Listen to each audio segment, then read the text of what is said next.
Momen pertemuan Evelyn Nada Anjani dan Aming, sama-sama berpenampilan feminin. Aming bertemu mantan istrinya, Evelyn Nada Anjani dalam momen pesta ulang tahun Lucinta Luna. Ada sebuah kejadian menarik ketika Evelyn dibuat tertawa oleh payudara imitasi yang dipakai Aming.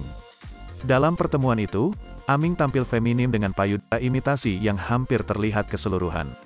Keduanya nampak menikmati momen bahagia tersebut dengan saling tertawa dan bergurau satu sama lain. "Ini isinya apa?"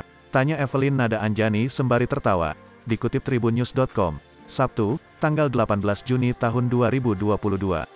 "Aduh sakit abis operasi," timpal Aming sembari tertawa. Tak sampai situ, Evelyn kembali bergurau dengan mengaku bahwa payudara milik Aming lebih besar darinya. Hal itu pun diakui Aming yang pernah menjadi suami sah Evelyn beberapa tahun lalu. "Gedean dia," ujar Evelyn, "udah lihat semuanya," jawab Aming meledek. Penampilan Aming itu membuat beberapa artis dan influencer penasaran pada apa yang dipakainya sebagai payudara.